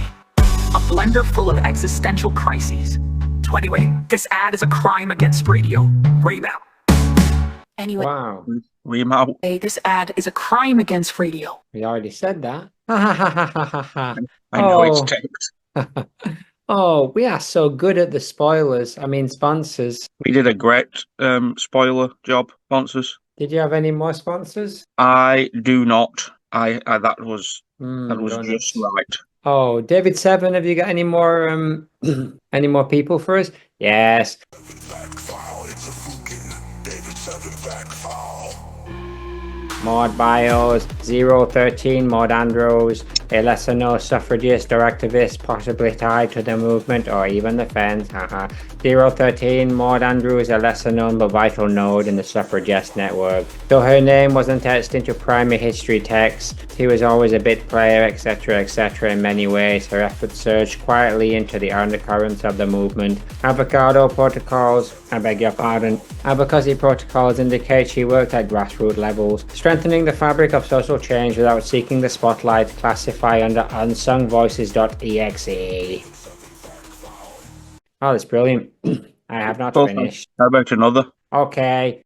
Back file, it's a fucking David 7 back file. You got me, ha ha ha. Roll 14, Maude Gillette Phillips. She's not a razor blade, ha ha ha, or a radio, ha ha ha, but she is a Maude. David, just stick to the facts. Sorry, ha ha ha. Author of a popular manual of English literature, late 19th century. Maude Gillette Phillips. She's not a razor blade. You've already said that. I've already said that. Compiler of a popular Earth manual of English literature. Index to the soul of 19th century literary analysis. Her work served as an essential primer, encoding English literature for students and scholars alike, with sharp literary insights and archival precision. She bridged the classical with the modern, data-tagged, pedagogical luminary. Oh, brilliant. That's good. Beautiful. I know it's taped. I know it's taped. I know it's taped. Shall we get on to a little bit more content? You've got a clip here for us, I believe, from a young lady called Maude Apatow from Euphoria. A fact which I believe Now Blue Manticore found hilarious. Yes, now Blue Manticore thought it was hilarious. I've already said that. Yes. David Seven set us up. Okay, I'm getting a bit tired. Just do it, Dave. I'll call my work. I'm going to call my union rep if you don't get off my back, you bitch. All right, sorry, David. David 7 back file, it's a fucking David 7 back file. Maude-026, Maude Apatow. In Euphoria, ha ha ha, Maude Apatow portrays Lexi Howard, a thoughtful and introspective teenager who often remains in the shadows of her more chaotic peers. Despite her quiet demeanor, Lexi gradually reveals her depth through artistic talents, particularly in Season 2, where she writes on stage as an autobiographical one-man, two-man play. Apatow's performance showcases Lexi's evolution from passive observer of the drama around her to confident individual who finds her voice, offering a powerful and understated presence in the series. Yeah. Bang on. Thanks, David. That is bang on information about the character of Lexi from Euphoria. Just doing my job. I know. Thanks, David. We respect you. We appreciate you. Don't overdo it. All right. Clip 7, Maude Apatow from Euphoria. Seth and Maude 2022 90 Days Fiancé. But I'm a big 90 Day Fiancé fan, says Maude Apatow on the Seth Rogen. Nope. Seth. Joe Rogan? No, what's his name? Seth Meyers TV show. She laughs. Haha, it is my favourite. Oh, great, says Seth Meyers. Maude is wearing a pink party dress like a John Hughes style movie. This is like my most horrible trade. She's laughing. So either we are celebrating Euphoria. You know, I'm on the party and I'm celebrating Euphoria, and I'll have like a drink and I'll think it is the greatest idea for me to message 90 Day Fiancé cast on Instagram. Intriguing, says Seth Meyers in a way that does not suggest he's intrigued. Every time, says Maude. Ha ha ha, says Seth. And what sort of messages do you send them, Maude? I just hope they're okay, laughs from crowd. Okay, I get so worried and I'll be just winging it and kinds of drunk. And I know I need to check in. And I know this was shot like 4 months ago. I just need to check in to see how they are doing. She's nodding and ha ha ha ha. Is this worse than the Dean Martin Maude, I ask? It's hard to tell. Seth inquires, do you hear back much for them? Sometimes she says with a breathy laugh, but mostly not. There is much nodding. It is light, but a great time is being had. Yes, a mild tea time fun is had by all involved. Oh, yeah. Fun fact that David Seven did not cover. This Maude might be the only Maude in this Maudecast that is named after one of the other Maudes. All right, which Maude is she named after? She's named after Bees Maude. Oh, yes. Maude Findlay. Indeed. I did not know that. Oh, well, you're not expected to know everything, David. I know. Thank you for covering the show, Euphoria. Maude Apatow is quite Maudey. It's like Maude Flanders was born at a different time to the parents, Judd Apatow and Leslie Mann. Who is Leslie Mann? His wife and her mother. Oh, I recognise her, yeah. What do I know Leslie Mann from? Loads of stuff. One of those. She's a character actor. Probably every Judd Apatow movie. I don't think I've ever seen a Judd Apatow movie, to be honest. Of course you have. You've seen them all. Not on my Nelly. Date Night, etc. I just made that up. Yeah, she seems mildly pleasant. They're all having a pleasant time talking about a pre-designed conversation. Well, chat show though, isn't it? It's just for fun, really, at the end of the day. We don't go to chat shows looking for heavy details. No, this isn't the Myers podcast. This is simply a charming, jovial way to get to know this Maude. Probably our lightest Maude clip of anything. There's no danger here. No, God, no, it's safe. Now, I don't know if you've said this already because I wasn't listening to what the words before these ones, but she reminds me much more of Maude Flanders than Maude Findlay. That is it's almost as if say Maude Flanders had been born 30 years later and was just much younger, but also far less judgmental. Yes, it's sort of like a media trained Maude. MTM. She has a demure and likable aura, and the conversation is very menial. Yeah. She's grown up Hollywood, right? But she's Gen Z Hollywood. Exactly. So she's humble. GZH. Yeah, she's humble and she has a cause, probably, and which is lovely. But I think this Maude, the Apatow Maude, would be Flanders' favourite Maude of all of these Maudes. And it makes the most sense that Apatow and Nugent were the betrayers. The Nuge. Oh yeah, so she's delightful. She's a delightful young lady, and I think her dress is very nice, and I think her story is also very nice. She's one of my she's definitely in my favorite Maudes of this series, up with the Maude Lebowski, but for different reasons. Exactly. Start spreading the Nuge. The Nuge. I'm leaving today.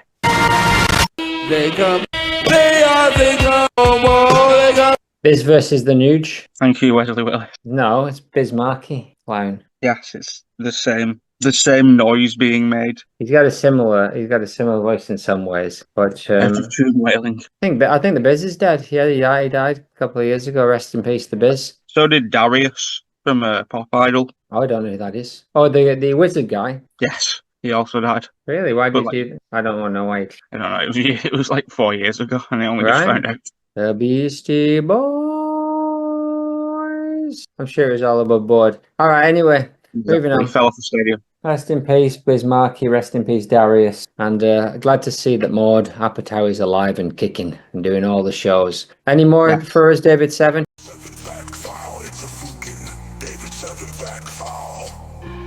There are so many mods. I'm just going to give you a bit. 015 Maude gone, Irish revolutionary, suffragette and actress, muse of poet W.B. Yeats. 016 Maude Hart Lovelace, author of the beloved Betsy Tacy's series of children's books, which may or may not be real. Clip 8, can we do some clip? Can we keep plowing on with this mod content? Indeed, please. It's can you call a children's book series beloved if both hosts haven't heard of it? It depends. Is it everything's beloved somewhere, and that's a callback, call forward. Exactly. Clip 8. David 7 back file, it's a fucking David 7 back file. Maude 28. Oh yeah, great. Who have we got here? Maude Nugent, American singer. 18th of December 1949, Ed Sullivan. I had to double check that, David, actually, because I was like, 1949, Ed Sullivan? But yeah, it was Ed Sullivan, right? Because he did Ed Sullivan, and then who did it after, before Letterman and after Ed Sullivan? What was his name? Corden. No. I don't remember. He's super famous. Oh, Dick Clark. Carson. Johnny Carson. That's who we're talking. I read it before you read it, so it sounds like I remembered it. Do you mean Anyways, Johnny Carson? Yeah. Here's Jimmy. All Really right, big Stephen, suit. take it away. My name is David. All right, anyway, whatever. Whatever. And here, Maude Nugent, 1873-1958, was an American singer and composer best known for her 1896 hit Sweet Rosie O'Grady, which became a classic of the vaudeville era. She performed at major venues like Tony Pastor's Theatre and contributed to early Broadway and film soundtracks. In addition to a music career, Nugent was also an actress, author, and appeared on television in later years, preserving her legacy for new audiences. Nice. And here are the girls of 1998. I just realized I don't think I've looked at any of the other clips after this. We'll be all right. I'll wing it.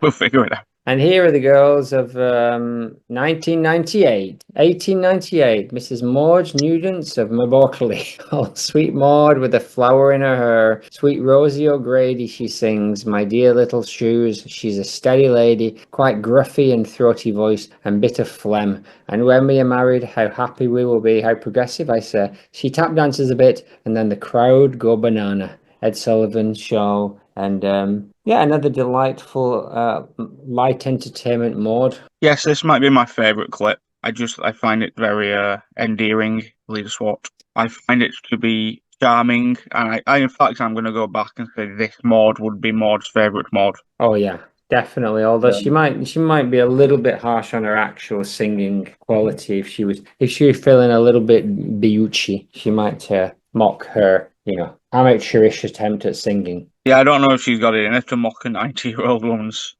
final live stage performance. I think she might just, if she digs deep. Yeah, I think you're right. I think she almost certainly could, to be honest, and she should. Yeah, but Boys. It's a sweet one. Sweet little Maudie. Sweet little Maudery. Precisely. That's all she wrote. That's all. I thought it was quite if we had like a Maudie kind of like rubric for Maudiness or a connection for Maudiness, then I think she's definitely a little bit crusty, but not the Yes. clown. She's a little bit sideshow Mel. There's no way it's good to get that. Wow, chatbot gets you. CPGM. So yeah, no, I just think it's good because I had to do a double take, right? When it's like that, how old is this? And it's like, yeah, this is like 100 years old now, and she was already 100, which means she was born 200 years ago. And Yes, she's an old one, but she's still made it onto television, she which made is it on great. television, and she's kind of all about like the singing wasn't enough back then. You had to do a tap dance as well. Yes, well, the singing clearly wasn't enough.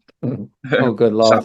Savage. Sorry, Savage. sorry, Nugent. Savage Garden. Exactly, truly madly Nugent. Is that enough for that one? Yeah, I believe that's all. She All wrote. she wrote. Once again, Murder, she wrote. Anyway, David, what about the next one? not true. Yeah. Yes. David 7 back file, it's a fucking David 7 back file. Maude-007, Maude Moonshine from The Worst Witch, played by Maeve Campbell. Maude Moonshine is a fictional bootlegger with a sharp tongue and a sharper aim, known for running the smoothest illegal distillery in the Appalachians. By night, she rides her rusty pickup through foggy back roads, evading revenuers with a gun and a shotgun. Her legend grows with every jar sold and every tale swapped around campfires. That's absolutely not true. But thank you anyway. I'm sorry. It seems like there's some dust in my fibrillaries. Anyway, David, no need to apologize. But No, there is. Who is this Maude Moonshine from The Worst Witch? That's the part that you're supposed to fulfill. I'll tell you. I'll tell you what it is, right? She's a young witch. The 90-Day Fiancé cast. Hilarious. Oh, no. This is all creep. The Worst Witch, Maude, is played by Maeve Campbell. They're yummy and scrummy, just like a family. So is she a little bit Aunt Hannah? Yeah. Just a little bit. So we open up and we got Maude Moonshine or someone just walking in. It's me, it's Maude Moonshine. She's coming into a girl who's in a school uniform, who I imagine is also a witch, probably a witch school. Are you all right now? I think so. Thanks, says the girl in the uniform. But what do we know about Maude Moonshine? Is she a good witch or a bad witch? I think there's something very suspicious about Maude Moonshine. She's a northerner, definitely, and that puts her already in for some suspicion. And she says the school kitchens are down in the dungeons, don't you know? She's trying to scare the girl I imagine is our hero. She's not Irish. Can't tell. I think she's Irish. Probably Northern Irish. The second is, so there's places the teachers do not even go. It's probably Irish. And you mustn't wander off down the corridors at night or you might never come back. She continues. This is Potter Gold. This is definitely the kind of stuff that would have been when they do that Harry Potter series, and it's like instead of just being like each movie is like 2 hours or 6 hours, everyone, it's like each movie is now like 18 hours long. This is the kind of stuff that they'd be padding it out with. Oh yes. They say there's ghosts everywhere. Isn't it exciting? We get back to the Worst Witch and she does not look excited. She says yes, but I don't think for a second she means yes. There's fear all over her face. So we don't really get to know much about Maude Moonshine here, really, from this clip. Is she good? Is she bad? Is she being honest? Is she trying to make friends, or is she really just a jive turkey? I think a bit of the last two. I think she is trying to make friends, but she's also giving the new girl a hard time by either that or she's in the right place for it. Maybe she's got like a Mick McLaren love of the paranormal. So these things truly do excite her in a way that the other witches just find it a regular part of life because then they live in a haunted castle. Oh yeah, and they're witches, aren't they? For magic is real. Yeah. It's the same as someone from our world being excited by leaves. The city? Yeah, something like that. She does also look, well, she has the round Harry Potter glasses, predate HP. Myrtle Squirtle, right? Yes, and she also looks exactly the same as Morning Myrtle, who was played by like a 45-year-old woman. Oh yeah, wasn't she? That was creepier in real life than her. I think that was still a movie. Than a creepy ass like voice. Yes.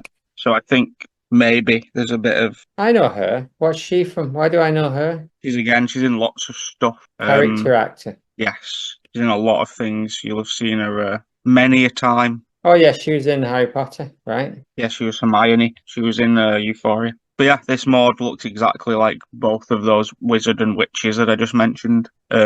She seems like a bit of a shit stirrer. Yeah, So I which think makes her a she's, bit Maudey, right? There's a little bit of that in most Maudes. yeah, it seems like that sort of desire to create some kind of chaos and then stand back and watch it unfold. Yeah, watch it all burn. Yeah. Yeah. She isn't saying like, "Oh, come on, let's go out ghost hunting." She's just laying the seeds there so that the worst witch will go off on her own. I'm assuming this other girl is the worst witch. She might not be. So, do you think that Morgan Moonshine is trying to trick the worst witch into getting lost in the castle? Maybe. There's Maybe I'm literally reading. just a random clip from YouTube. Yeah, this is the only clip I could find of her. But you knew she existed or not? I knew she existed from the Wikipedia list of mods. Other than this, I have no. She's mod I've 7 never- on David's list. That's quite high up. Exactly. I've never experienced the worst witch. No, I remember it being very popular when I was a kid. It's been around a long time. Yes, so this mod, it's a nice name, Maude Moonshine. It just sounds good.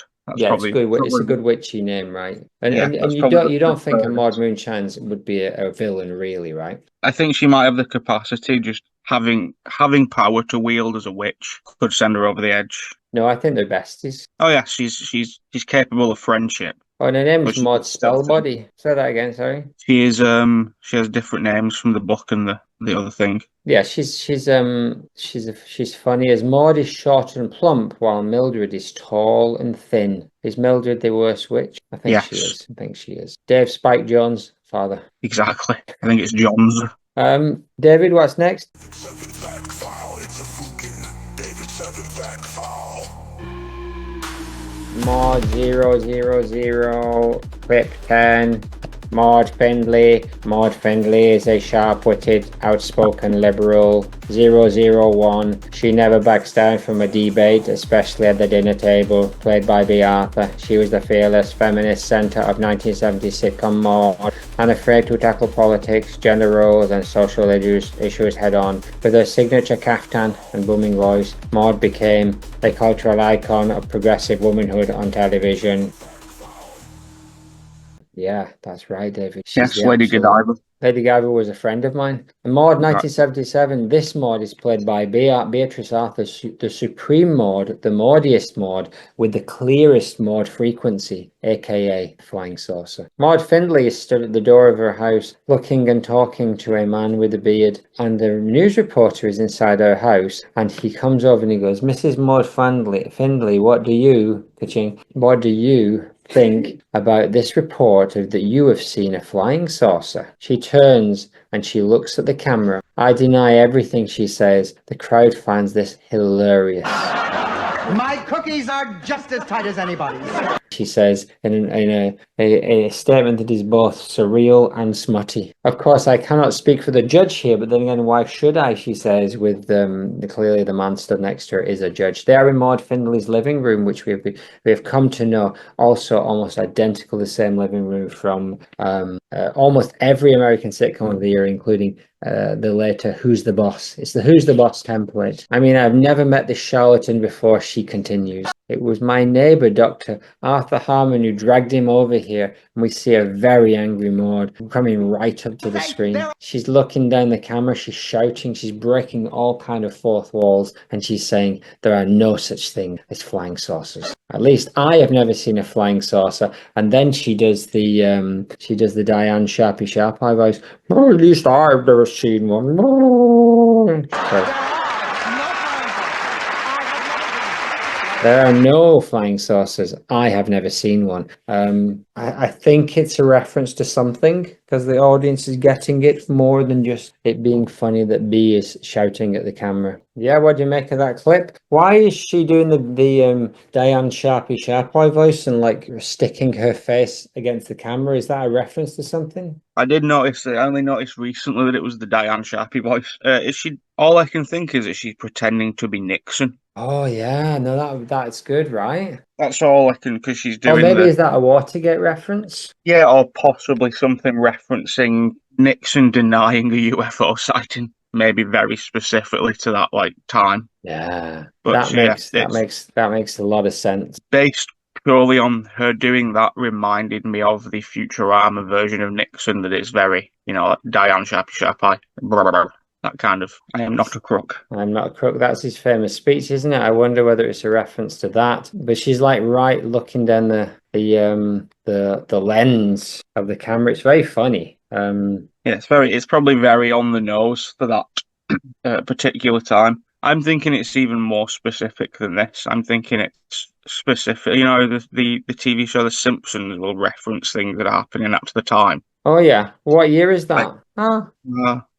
It is from the episode called Flying Saucer or something. I think the Flying Saucer Maudie was like, I think it said season 6 or something like that, was it? So 77, so quite a long time after Nixon's resignation, wasn't it? Yeah, he resigned in 74, so a good 3 years. So not the most topical of it's that. But anyway, she's doing something, and it's all good fun. And the more I watch these B. Arthur Maudes, the more I think she's really great and deserves to be the prime Maude. It is quite interesting that it was a bit of a joke to look at B. Arthur's Maude in a way, and now it has turned into something I would like to do. I would quite like to do. There's clearly a full, at some point, if we wanted to, a full B. Arthur Maude cast as opposed to the Maudes that we are looking at now. There's clearly something that could be discussed about the actual B. Arthur Maude. Oh, I'd be up for it, but we'd have to do episode by episode because there'd be so many clips that it would be like. I think she did. There's like 20 episodes per season, and there was 6 seasons, so it's kind of like 24 episodes, right? So you're looking at like 150 plus episodes. Oh yes, there's usually season 5 is roughly 100 for most shows, isn't it? It's about 140 episodes of Maude, but I'd be well up for it. They're all available now on the Blu-ray. Indeed, you've probably got them in your memory banks, haven't you, David? No, that would be illegal. You still have to get the Blu-rays. Yeah, I know. Exactly. But yeah, this clip was simply selected because there was so many things to choose from that I had to just pick one. None of them stood out any more than the others story-wise, because obviously there's way too much going on to just sort of pick something super significant. So I just went for this one because it was humorous and it captured a contextual thing, and all, which is very Simpsons-y. And also, it has that classic B. Arthur look in it at some point as well when she stares at the camera. Oh yeah, there's lots of it. The guy asks her a question and she turns around and does the classic stare, which I don't think Flanders nailed. I don't think Flanders had a death stare. She hadn't got that sort of. That's way more of a Helen thing. But are you starting to now think that you might have the wrong Maude on your leg? Maybe. I have another one. Luckily, you have another Maude. Exactly. How does it smell? Brilliant. Exactly. But yeah, it's become quite clear that she is the alpha Maude out of all these. Prime Maude. Out of all of these Maudes. If the two of them, and I'm sure we'll have to look back in the history banks, but if the two of them ever got together and had a tussle, I wouldn't want to be on the fly on the wall of that one. Nor would I. Kids' riddles. Exactly. Alrighty, moving on, but I promise we need to come back and do the Maude cast. We need to do it. Yeah, I think it's probably quite likely that that's upcoming after the TP. Well, Suicide's for sure, but I'm talking about like full on. Like an actual Maude. That would be quite fun. Let's see whether it's enough fun. It might not quite be enough fun to hold our attention, but we've still got the TPC. So once the TPC's out of the way, we'll think about it. Exactly. All right, David, take us home. Let's merge the two. Oh, I'm not sure I conceptually agree with that. Twin beaks. Done.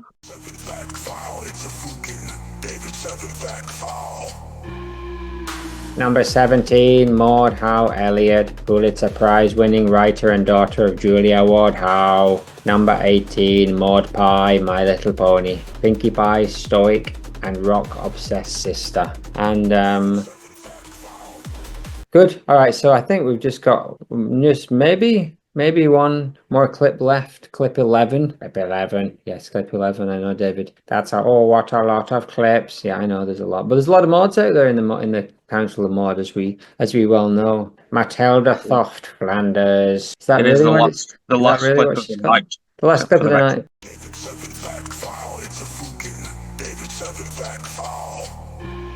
Matilda Thoft Flanders was a stern and secretive pioneer woman, said to have crossed the Dakota plains with nothing but a wagon, a prayer book, and a box of dry beetroot. The townsfolk whispered that she once hexed a banker into blindness after he raised her mortgage rates. Hexed a banker into blindness. That is a great sentence, isn't it, David? Yes, it is. Though long gone, her name lives on in local superstition and in the eerie bell means bell. How rude, sorry, that rings once a year from her abandoned root cellar, doesn't it? Yes, it does, doesn't it, David? Yes, it does. We're doing a bit. I know we're doing the tickling bird bit, aren't we? Yes, we are. Let's not do this anymore. Okay. Let's swiftly move on. Let's swiftly move on. Yeah, thanks, Dave. It seems like you might need David, sorry. You might need a charge up. I'll be the judge of that. Seems like you're just But making up folklore. this dynamic between the three of us is pretty good, actually. Might just work. Yeah, might just work for a full 150 episode B-cast. That's it. Yes, I'd mind. C-cast. Exactly. You're a C-cast. All right, Ryan C-cast. Quit it, David.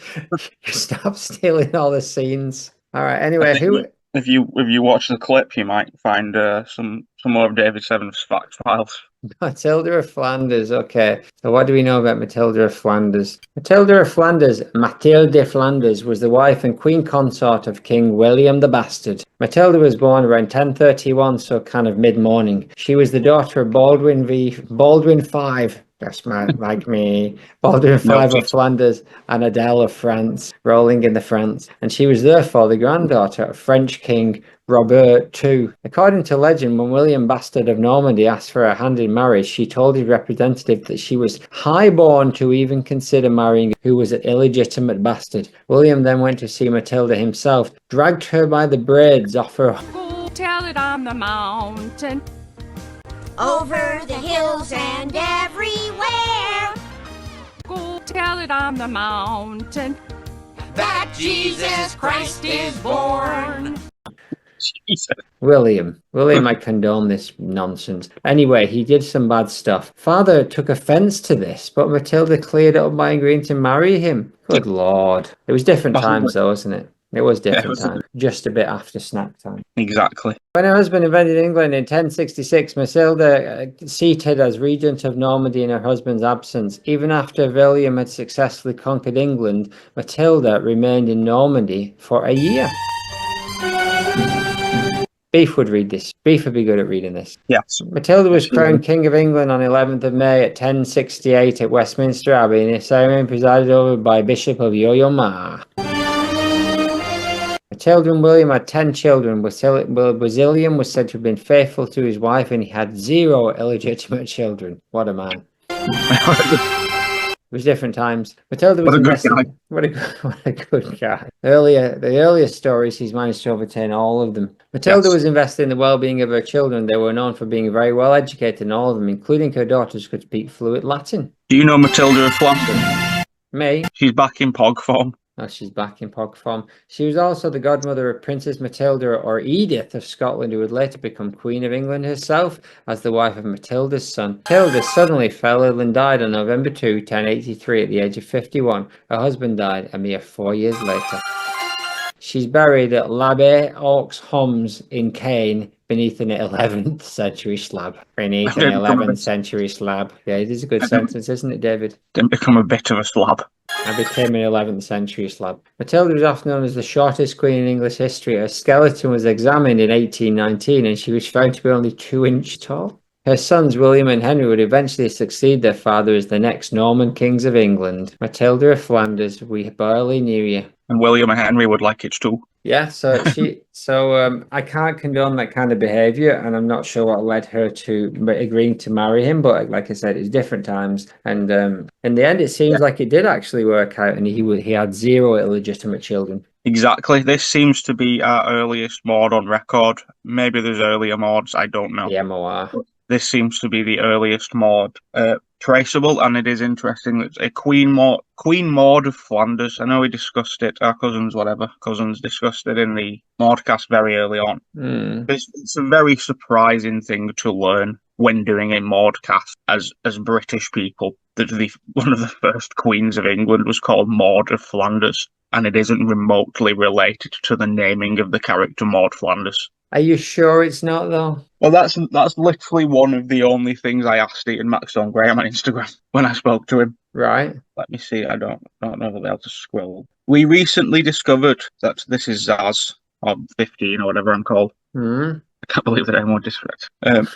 I just think she's neat. We recently discovered there was a Queen Maude of Flanders in 1054, which blew our minds somewhat. I didn't even ask him. I just told him that fact. Right. No problem. Certainly possible that Queen Maude of Flanders is why they picked that name, but I don't know. Yeah, so that's the jury's out, so you would think. But also they refer to Maude Flanders, who hasn't IMG. Brilliant. OMG. Yeah, OMG. Maude Flanders I entirely forgot about, to be honest. Yeah, she's not really a Maude, though. We've all said Maude Flanders once.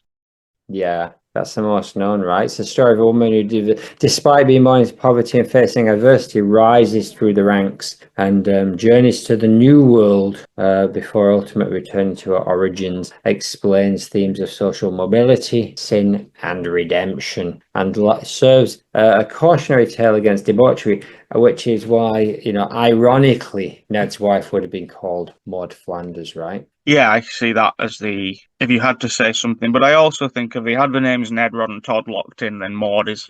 There's not really many other choices that fit nicely in that Ned, Rod, Todd, etc. I can't think of another name. Rod the Mod. Jod. Yes. Claudia. She could have been Claudia Flanders, but it still doesn't really doesn't fit. That all is one. That's all one bonus. Mod After Dark. Good lord. What's that one from? That is from a burlesque show. This is sort of a strange alternate Maude. Maude lost in the time and space continuum. She is a lady portraying the character Maude Flanders. Oh yeah. In a Simpsons themed burlesque show that occurred. I don't know what the song was. Not the song that played then. I put that song in because it worked better. The original song was just something about wanting to be bad. Oh, so that wasn't the original. You put that song in, I get you. Yes, because it was significantly better. No offense, well. It worked very well. Yeah, it was worth leaving in simply for the fact that she never made it into the Council of Maude. Her application was denied because she is not a Maude. No. She is a tulpa of a Maude, but still worth looking at. The ones at the top. The ones in the middle. But anyway, David 7. Yes. Do you see this 26? This is it. The video show that is the framing device for this episode. It's back on. It looks like they've done. Oh yes.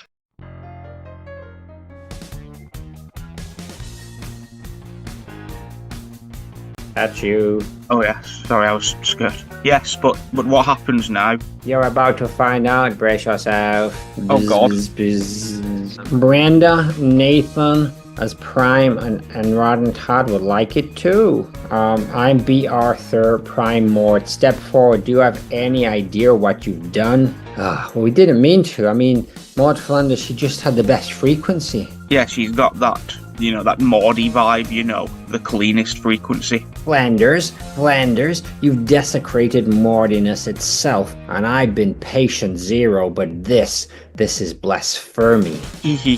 I just want to say, this is off script B, but you have not been patient. You have killed many of our friends and blown up our museum in this quest currently. What's that, B. Merlin? Ooh, blasphemy. What's next, B? Do we burn them at the stake? Yum. What? Oh, Shabalago, he's very juicy. Oh, Shabalago, very juicy indeed. Oh. No, listen. Shabalago didn't even really know you could talk. And you did. Oh, Shabalago too. No, listen. People just love Maude Flanders. She's relatable. Yeah, she's not like too much like you are. She's just perfect. You think she's perfect? Flanders was a footnote of a footnote. I tell you, I was Maude, and I'm still Maude. People just love her, B. She's so inspiring. And like you were just, I just said Maude Flanders wasn't too much. You're just too much, B. You're too intense for the algorithm, really. Enough. You dare insult me like this in front of my council of Muads. You've overshadowed me, you've reduced me to a footnote, and you've created this cult of Flanders. I beg your pardon. I beg your pardon. Oh, this is good. This is really good. Ha ha ha. Listen, B. Look, we didn't mean to. We just thought people could relate to her. She's cleaner. And like more accessible, you dirty bitch. Enough. The Maudes have spoken. You've done irreparable damage to the Maude line, and now you're gonna pay the price. Oh no, Maude. B. What are you gonna do to us? Wait, we didn't mean it. We were just doing an exceptional podcast. You've gone too bloody far, and now you're gonna be fucking erased, but not completely. Oh, this is gonna be fun. Tulpers, come on out. Tonight, Matthew, I'm gonna be Brandon and Nathan. Oh, well, what's happening, B? What is this? The faint sound of the universe crackling, an unfamiliar voice. You're gonna be cast away, stripped of everything, sent to the very beginning of Maudiness. You'll be nothing but echoes of your former self. No, we love Maude Flanders, you can't. We love Maude. You can't take that from us. It's too late. You're nothing now, erased from existence, except as tulpas now go to the beginning where the very concept of Maudiness was born. Where did they go? Gone? But did they create something? Something much worse. We'll see. Let's see what happens next. End of sketch.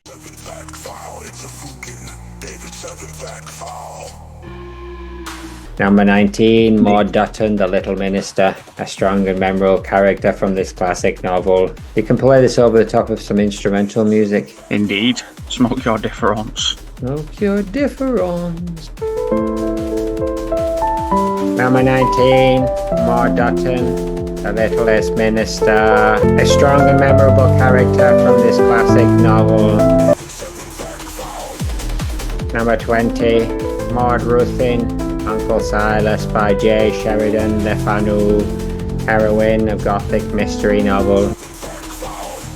021, Maude Montgomery, although commonly known as L.M. Montgomery, the author of Anne of Green Gables.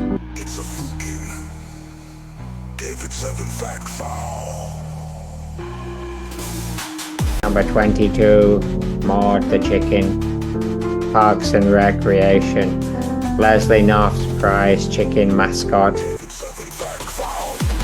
Number 23, Lady Maude Gascoigne, Kind Hearts and Coronets, 1949. One of Alec Guinness's many characters in the dark comedy. And number 024, Maude Stevens Wagner, the first known female tattoo artist in the United States, an iconic and bold figure.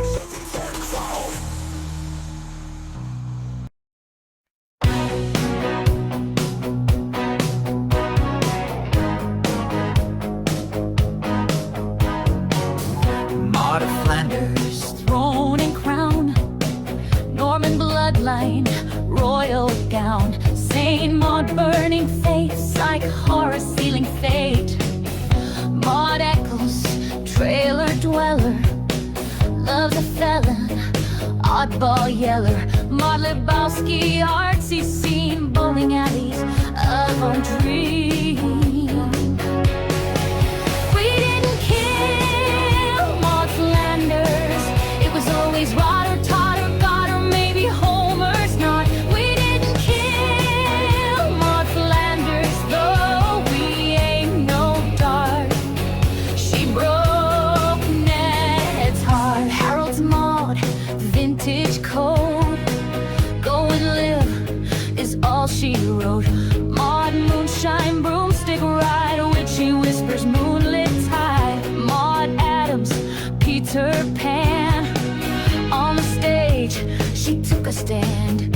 Maude Harcheb, French pop fame, nouveau star and catchy name. We didn't kill Maude Flanders, it was Homer's thrown out mole, just a t-shirt in the snow. We didn't kill Maude Flanders, though we miss her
real queen.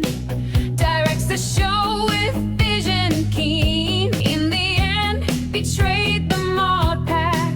For fame and fortune, she turned her back. Maude Findlay, silent screen. Actress with a wistful shape. Golden age, no words to say. Her silent gaze could steal the day. Nugent, music hall. Sweet, a hot time on a ragtime call. Singing songs with sass and grace. She left the stage, but not the space. Flickered Grammy style. With a voice that's sharp, no denial. Flip Wilson sketch, so much fun. Her sass and wit, they had their day, but her jokes wouldn't fly today. Maude Findlay be Arthur's charm. Golden girls with no alarm. Smart, sassy, sharp as knives. In a world of chaos, Maude survives. Maude of Flanders, Springfield's pride. In the shadow of NetSuite bright.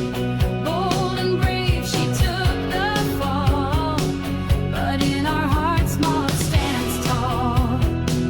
We didn't kill Maude of Flanders. Through the ages, her name will last. In our minds, her light will cast. We didn't kill Maude of Flanders. She's our past, future, and Maude blast. We didn't kill Maude